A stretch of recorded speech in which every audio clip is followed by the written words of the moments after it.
Mike Wolfe's sentencing stunned viewers across America when the American picker star was led away in handcuffs.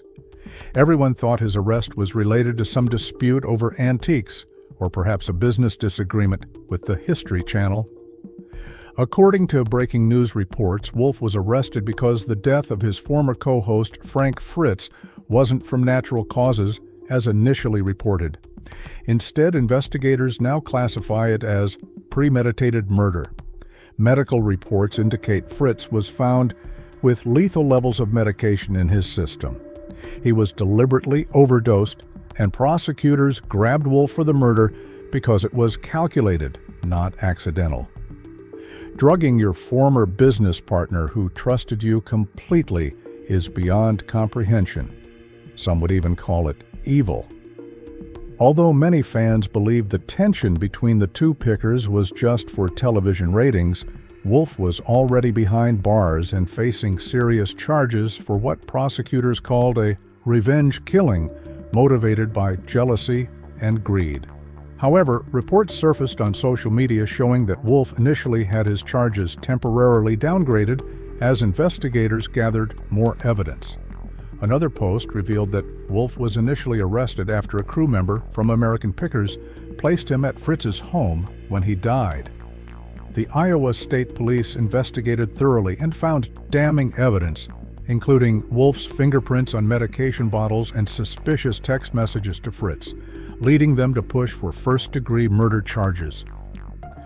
The investigation into Frank Fritz's death began when the medical examiner noticed inconsistencies in his toxicology report.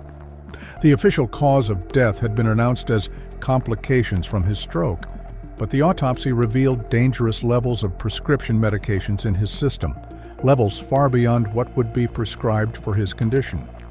This immediately raised red flags, especially since Frits had been carefully following his medication regimen during recovery.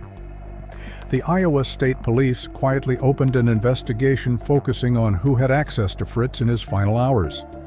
What they discovered shocked even veteran detectives. Security footage from Fritz's neighborhood showed Wolfe's vehicle arriving at the residence late at night, approximately 3 hours before emergency services were called. Later that night, it was Wolfe who called 911, claiming he had stopped by to check on his old friend and found him unresponsive. Upon arrival, paramedics found Frits unresponsive with no pulse. Attempts to resuscitate him failed, and he was pronounced dead at the scene. Initial reports suggested it was related to his previous stroke, but the toxicology results told a different story. What made investigators particularly suspicious was Wolfe's behavior immediately following Fritz's death. Instead of the period of mourning one might expect, he moved quickly to assert control over Fritz's collection and intellectual property. Within 48 hours, he had contacted Fritz's attorneys about acquiring rights to his name and image for future American Pickers merchandise.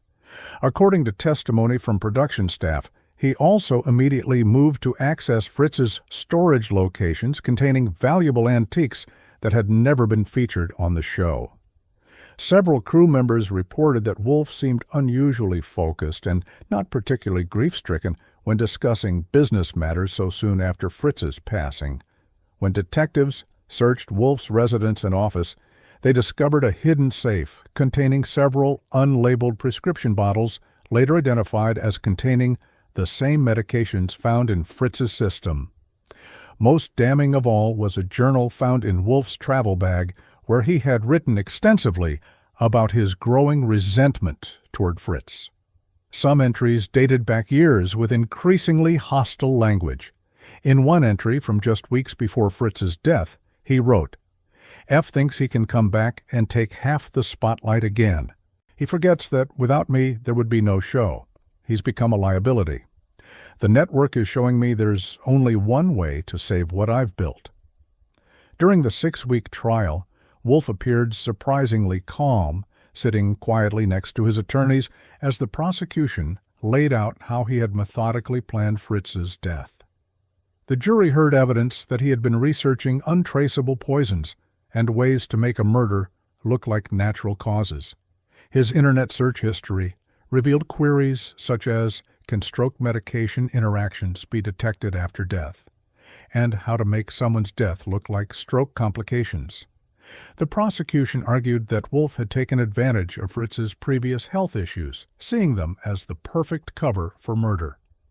Former American Pickers crew members testified about witnessing disturbing changes in the dynamics between Wolfe and Fritz in the years leading up to Fritz's departure from the show and subsequent death.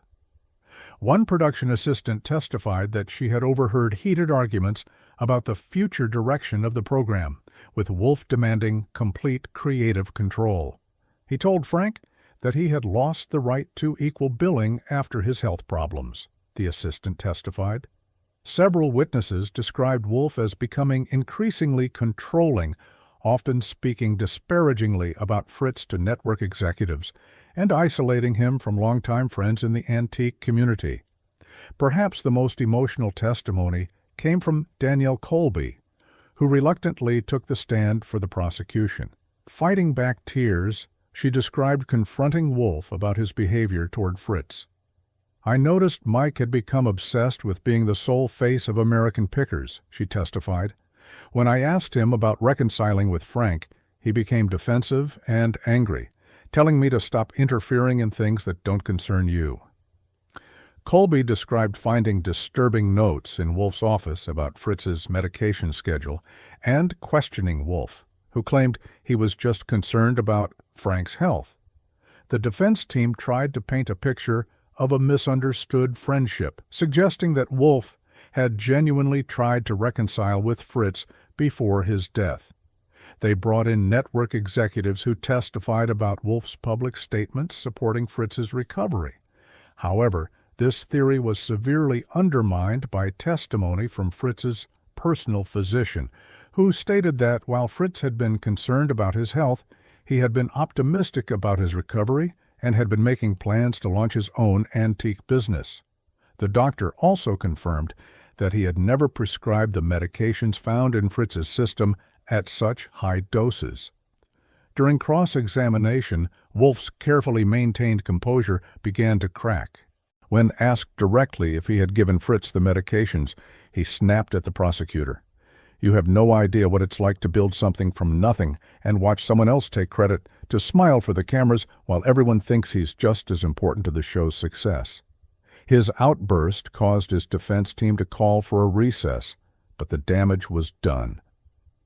Jurors later reported that this moment was pivotal in their deliberations, as it revealed the resentment Wolfe still harbored years after Fritz's departure from the show.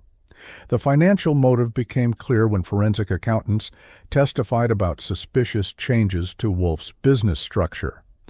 In the months before Fritz's death, Wolfe had been quietly restructuring his companies to absorb Fritz's intellectual property in case of his incapacitation or death. He had also taken out a business insurance policy on Fritz, making his company the beneficiary of a $5 million payout. Additionally, prosecutors revealed that Wolfe had established several shell companies that Fritz had been unaware of, and had been transferring valuable antiques into these entities, totaling over $2 million in assets. The jury deliberated for just 4 hours before returning with a guilty verdict. When the judge announced his life sentence without the possibility of parole, that's when everything went completely off the rails. Wolfe, who had maintained a poised demeanor throughout the entire trial, suddenly jumped up screaming, "You don't understand. He was going to ruin everything. He was going to destroy my legacy." He lunged across the defense table, sending legal pads and water glasses flying. The bailiffs rushed toward him, but he was already charging toward Fritz's family, swinging wildly before they could restrain him. People in the courtroom began screaming and pushing toward the exits as Wolfe broke free again, this time grabbing an antique walking stick that had been entered as evidence and swinging it like a weapon, striking one of the bailiffs in the shoulder. "I built American Pickers. It was my life's work," he shrieked, as 3 more officers tackled him to the ground. The judge was evacuated from the courtroom as Wolfe continued fighting violently, kicking and screaming about betrayal, as officers tried to subdue him. Fritz's sister, who was present at the sentencing, had to be escorted out by security as Wolfe tried to lunge toward her. "I deserved everything. It was my show," he screamed as they finally managed to handcuff him. The most shocking moment came when Wolfe locked eyes with Danielle Colby, who was seated in the gallery, and shouted, "Tell them the truth. Tell them what Frank was really like." Colby turned away visibly distressed, while other crew members broke down in tears. The American Picker family has been torn apart by the trial, with some supporting Wolfe while others testified for the prosecution. Court documents revealed that Wolfe had been systematically turning crew members against Frits in the years before his death, creating deep divisions within the production team that may never heal.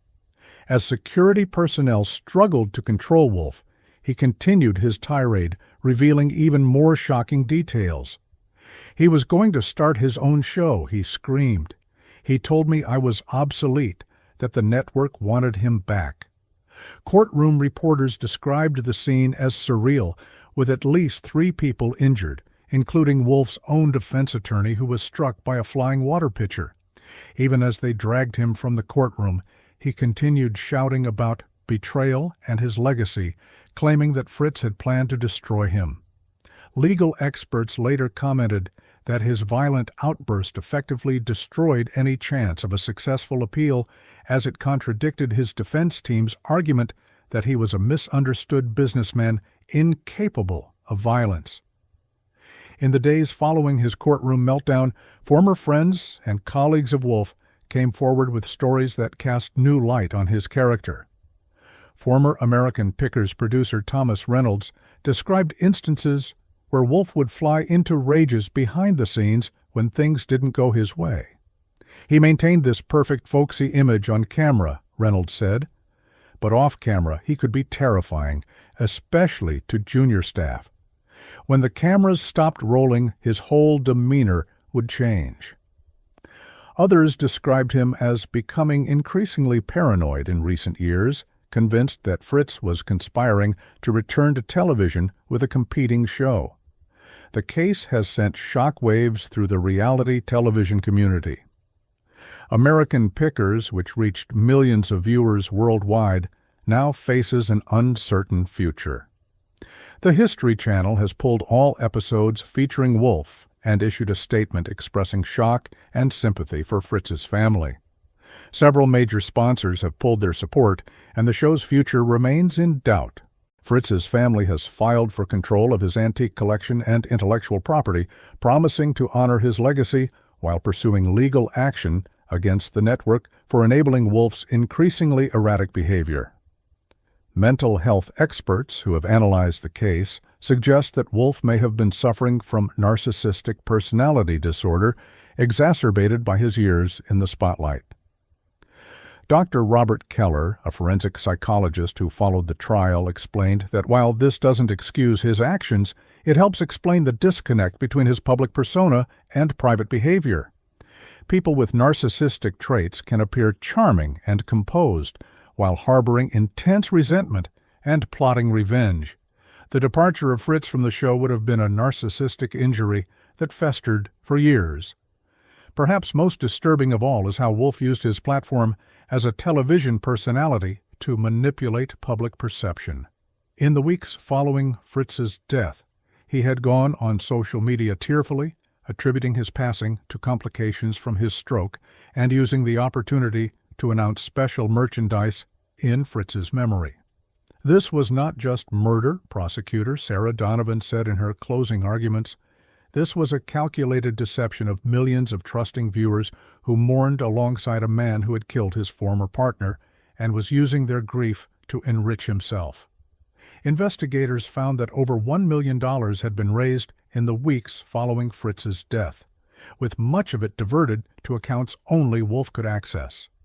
As Mike Wolfe begins his life sentence, former viewers and supporters are left to reconcile the public image of a passionate antique collector with the reality of a man capable of murder and courtroom violence. Many have expressed feeling betrayed not just by Wolfe's actions, but by the years of deception. "We invited him into our homes every week," said longtime American Pickers viewer Robert Jenkins. "We trusted his folksy charm and passion for preservation. To discover it was all a facade is devastating." Television personalities who had previously appeared with Wolfe have distanced themselves, with several issuing statements expressing shock and calling for respect for Fritz's memory. For the crew of American Pickers, the tragedy continues to unfold. Their testimony during the trial revealed a production deeply divided, with some believing in Wolfe's innocence while others were convinced of his guilt. Danielle Colby, who testified for the prosecution, has taken a leave of absence from television, citing the need for healing and reflection. In a brief statement, she asked for privacy and expressed hope that the legacy of antique preservation that initially brought us all together can somehow continue despite these tragic circumstances. Other crew members have remained largely out of the public eye as they grapple with the dual trauma of losing Fritz and seeing Wolfe convicted of his murder. The judge's final comments before Wolfe's outburst seem particularly prophetic now. "Mr. Wolfe," he said, "you presented yourself as a champion of American history and preservation while harboring thoughts of revenge and murder. You used your platform to preach the value of the past while plotting the death of the man who helped build that platform. Today, justice is served not just for Frank Fritz, but for the millions of viewers who trusted you." It was at this moment that Wolfe lunged across the table, beginning the violent outburst that would become his final public appearance before being led away to spend the rest of his life behind bars. As the doors of the prison close on Mike Wolfe, his final words to the courtroom continue to echo. "Goodbye forever to all of you. The truth will come out someday. Whether these were the desperate cries of a man facing justice or the final manipulations of a skilled performer remains a matter of debate. What's certain is that the world of American Pickers and reality television will never be the same. The legacy of the show, once focused on preservation and Americana, has been forever tarnished by murder, betrayal, and a courtroom outburst that revealed the darkness hiding behind one man's public face of folksy charm and passion for the past.